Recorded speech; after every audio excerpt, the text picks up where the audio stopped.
before we explain what happened, we want to point out something that most people outside the media ecosystem are just not aware of. If you want something to get minimal media attention, you leak that information over the weekend when people are focused on other things. And if you really want it to stay off the radar, you leak that information in the summer when people are out on vacation, the kids are in camp. And if you really, really want something not to get noticed, you leak that information over the holidays, like a 4th of July weekend, which is exactly what happened with a story that people have had a whole lot of questions about for a long time. But that story took an odd turn on Sunday night. At approximately 6:15 p.m., Axios, a left-leaning media organization, reported out of nowhere that the Department of Justice had just concluded, after a review, that there is no Jeffrey Epstein client list and that Epstein committed suicide in prison. That was on Sunday, meaning the Department of Justice, led by Attorney General Pam Bondi and FBI Director Kash Patel, both Trump appointees, made the decision to leak that information on Sunday, likely for all the reasons that we just laid out, hoping that it wouldn't get noticed. But it did get noticed. And the president was asked about this today. He was clearly upset that this pervert, who he knew 30 years ago in Palm Beach, which is a small place, who he ultimately ended up banning from his golf course, was still the subject of so much fascination and intrigue on the right. A soundbite that we've decided to play in full. Jeffrey Epstein, it left some lingering mysteries. One of the biggest ones is whether he ever worked for an American or foreign intelligence agency. The former Labor Secretary, who was Miami U.S. Attorney Alex Costa, he allegedly said that he did work for an intelligence agency. So could you resolve whether or not he did? And also, could you say why there was a minute missing from the jailhouse tape on the night of the Yeah, sure. If Pam, could I just interrupt for 1 second? Are you still talking about Jeffrey Epstein?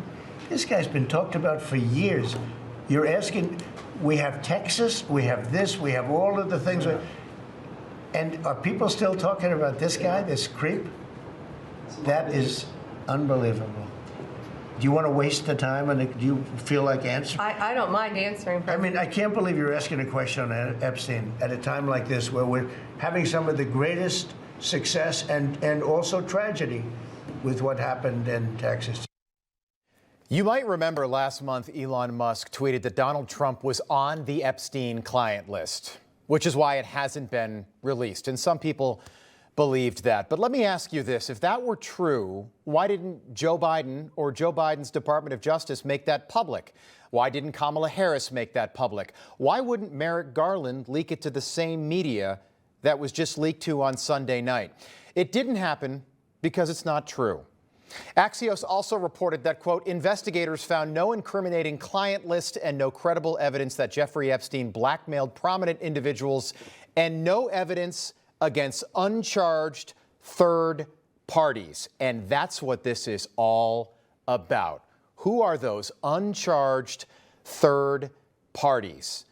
And who was really listed in that little black book that the New York Times wrote about in 2021? But this also raises several questions, the most obvious being, why did Jeffrey Epstein kill himself when he was facing sex trafficking charges in prison? And why is Ghislaine Maxwell in prison for 20 years on a sex trafficking conviction if no one was trafficking any sex? Does that make any sense at all? We don't think it does. We also think it's important to once again lay out why this matters, because it does.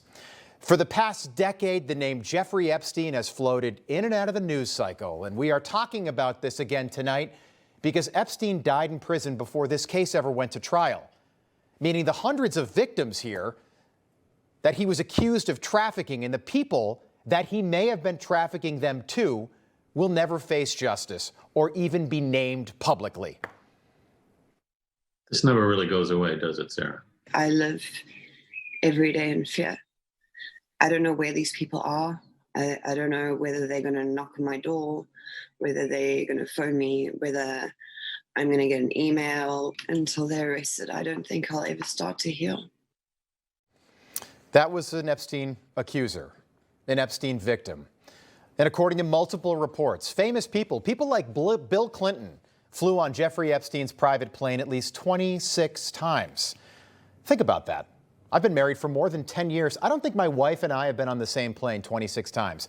That's a lot of flights. And many of those flights were to and from a small island right off the coast of St. Thomas. If you've ever been to the U.S. Virgin Islands, St. John, you can see it right from the beach. It's not hiding, it's in plain sight. And why did Jeffrey Epstein have an oil painting of Bill Clinton in a dress wearing high heels in that house in the Virgin Islands? And what were prominent people like Bill Clinton and Prince Andrew and Bill Gates doing on that island? And why did Bill Gates' ex-wife hate Jeffrey Epstein so much? You know, it was also widely reported that Bill had a friendship or business or some kind of contact with Jeffrey Epstein, and that you were not, that was very upsetting to you. Did that play a role in the divorce at all? I did not like that he'd had meetings with Jeffrey Epstein, no. I also met Jeffrey Epstein exactly one time. Did you? Yes, because I wanted to see who this man was. And I regretted it from the second I stepped in the door. He was abhorrent. He was evil personified. I had nightmares about it afterwards. And you shared that with Bill, and he still continued to spend time with him? Any of the questions remaining about what Bill's relationship there was, those are for Bill to answer. Okay, Bill never has, and Bill really hasn't been asked about it, but he had no problem hanging out with Jeffrey Epstein. Those two are now divorced. This was all information we were told was going to come out, and we were told that the information would be shocking. In this case, in Epstein's case, it is incredibly disturbing. We have flight logs, we have information, names that will come out. There were so many individuals that were hidden and kept secret and not been held accountable. Let's talk about the reverse. I believe in accountability. So you have to now go through your process. Now, I won't say they're guilty until they go through their time in court. But again, now it's time for accountability. We have seen for so many years, Pierce, in this country, many investigations, subpoenas, testimonies in Congress, et cetera, et cetera. But there's a general frustration with accountability. We take it halfway, we don't take it home. And I really believe that now with Cash and Pam, there will be accountability. And that right there is why so many people are frustrated tonight. According to the Department of Justice, there is no client list. There is no evidence that anyone was ever blackmailed. Essentially, we were told Sunday that this is case closed, which I suppose is a possibility. But we want to know what happened. Who got to who here? Because it feels like something happened. There's been this odd hesitation from so many people not to talk about Jeffrey Epstein, and we aren't sure why. I have no idea why, even if these are really powerful people. In February, according to Attorney General Pam Bondi, when asked if the DOJ was planning to release a list of Epstein clients, she responded, quote, "It's sitting on my desk right now to review. That's been my directive from President Trump. I'm reviewing that. I'm reviewing the JFK files, the MLK files. That's all in the process of being reviewed." But once again, it all just feels like it's being swept under the proverbial rug, a rug that's been controlled by the establishment for so long, a rug that might have so much under it, so much baggage involving so many people, that even an administration, this administration, one that we feel has been the most transparent in recent history, can't shake it loose from their grip. Information. Truth is freedom. Is Newsmax. It's real news for real people.